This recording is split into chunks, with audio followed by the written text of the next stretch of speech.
Okay, I would say I lived in the Garrison Liberty Heights area, but after school, I was at Cold Spring Lane and Oakford Avenue. So that's where I spent most of my waking hours.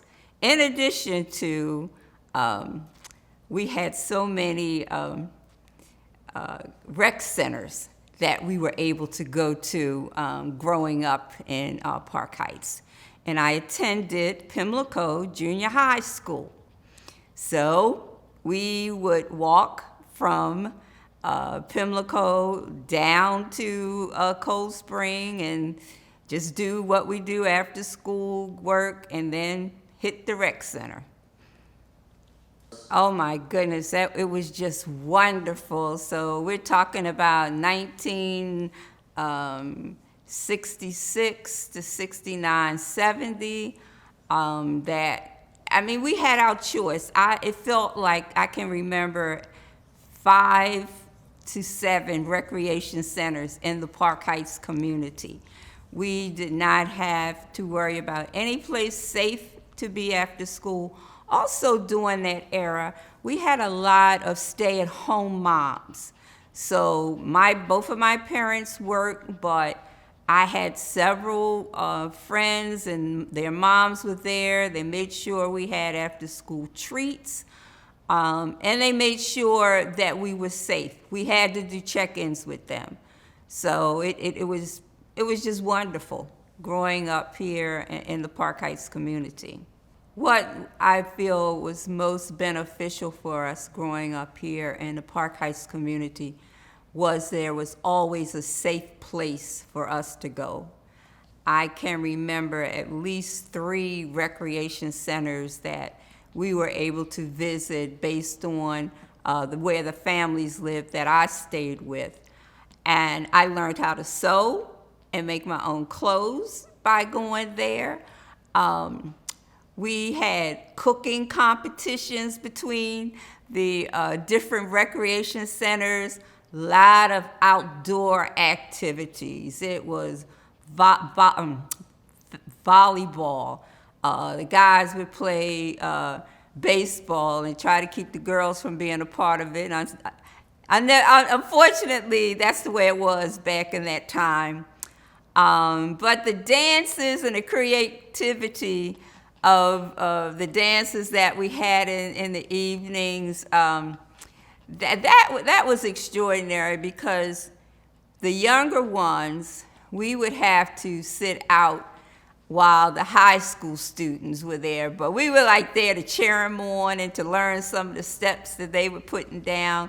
So it was intergenerational, and we had a lot of volunteers from the moms who didn't work, who would be in the kitchen and making sure that we had a meal that day.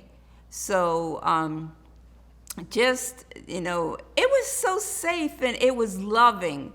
We felt like we were a family. If we saw anybody in another part of the city, oh, that's my cousin, or that's my big brother, just because that's how we treated each other growing up here. So now that I'm in my more mature age group, and I came back to our community after living in Pennsylvania for about 20 years, and I was just devastated.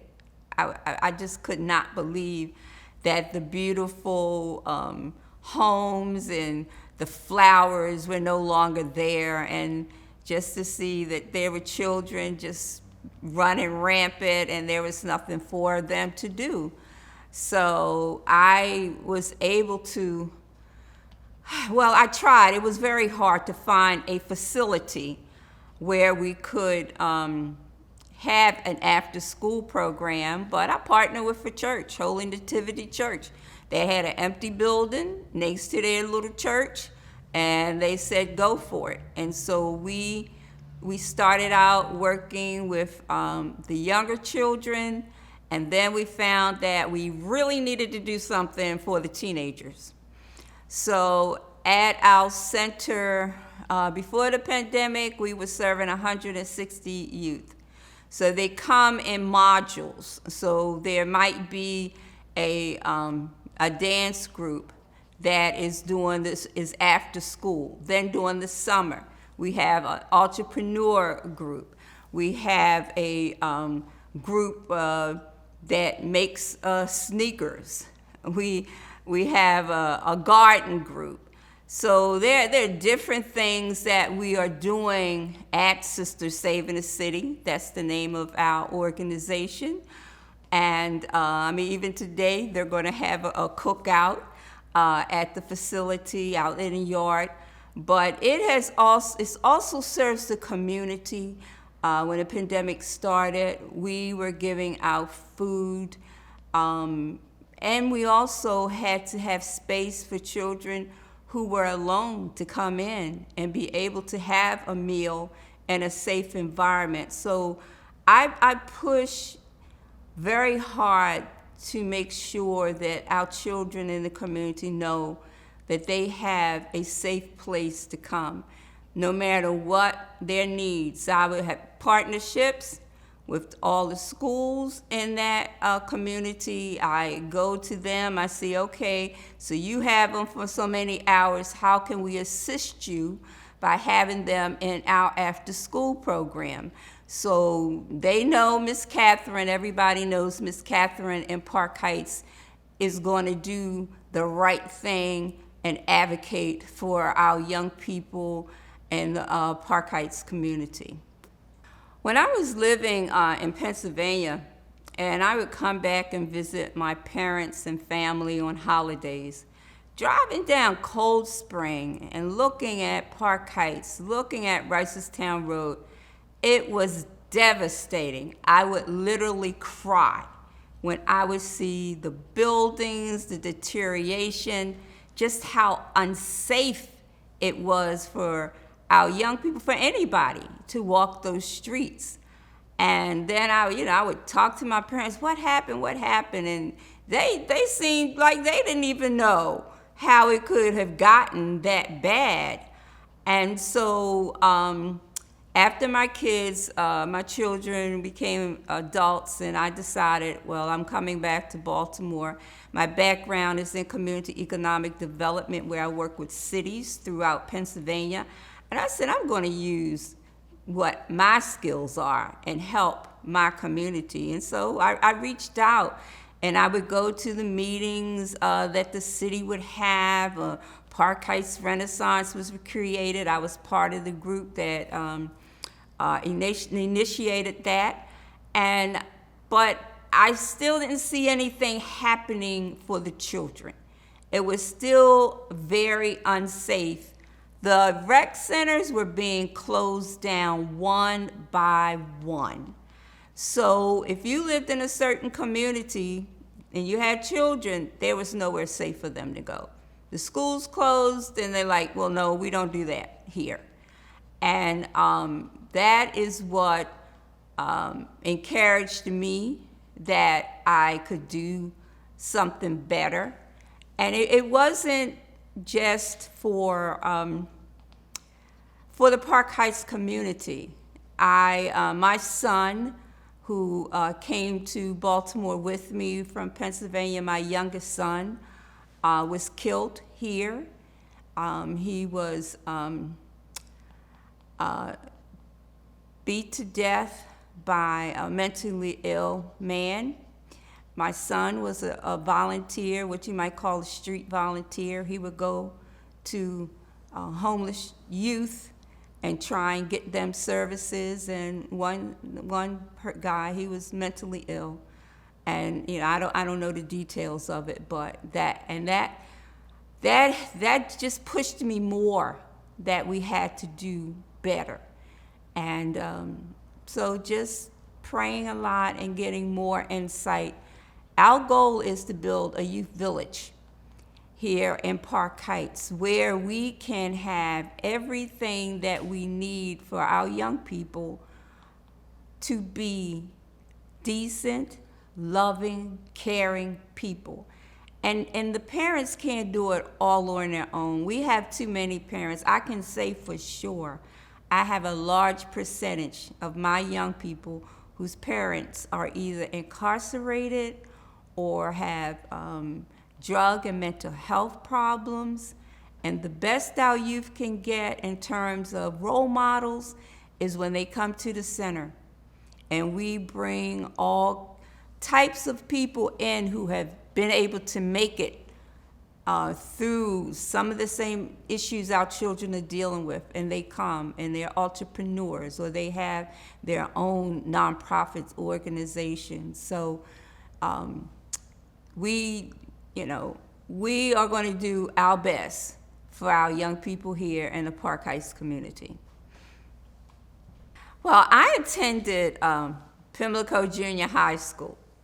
And I would say at that time it was integrated. We had many different nationalities going to that school, and I was able to. I was in a lot of after-school programs, sports, volleyball, all kinds of things, and so with our teams, it was almost like it was half African American and half Jewish. So we at the school as students, we got along pretty good. We did. But I would say for the way the school operated, the administrations and the teachers, it was not fair. Any kind of opportunities to participate outside of the school, the Jewish kids were chosen and the black kids didn't get to go. And that would happen over and over again.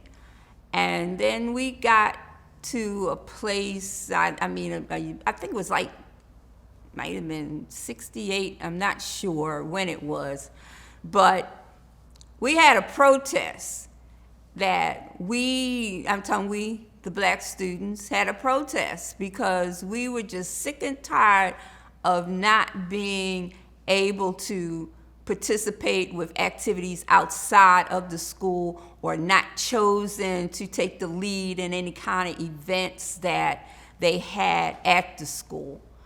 And so it got the attention that we needed. And the students themselves, now they weren't the problem because they were right along with us.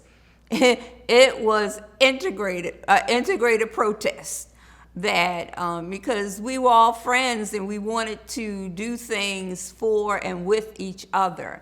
So that is something I can remember as a very positive movement. We really didn't even think about what the repercussions could be by us having the protests, but we were heard. I would like for the youth in the community to reach inside themselves and recognize their greatness and use it to the benefit of their families and their community. Because as they build up their community, they'll be able to look back and say, I did something good. And also, it would encourage those that come behind them, the younger ones that look up to them and say, oh, wow, this is what he did. I want to do that. So that is what our leadership group at Sister Saving the City, those are the kind of things that they do. And it's just wonderful to see them working with the younger kids and the younger kids looking up to them. My wish for the future is that those in our city, those in power, those who have the ability to make things happen, would listen to the community, would invest in what the community wants. Sister Saving the City has been trying for 10 years to build a youth village in the community. We went through this whole community asking families, children, merchants, everyone, what do you think would really work and they said, you know, they need to have a place where everything is there for them. And just different ones would list for us what they want. And what happens here in Baltimore, it's anything that happens in a community, it's developed by people who don't live in the community. So it does not include the needs and the desires of the community. So in closing, I would just like to say I ask your prayers for Sisters Saving the City Youth Village to be built in the Park Heights community. I would say to the mayor who grew up in Park Heights during its better days, that we would like for you to make a major commitment for the redevelopment for our young people in the Park Heights community.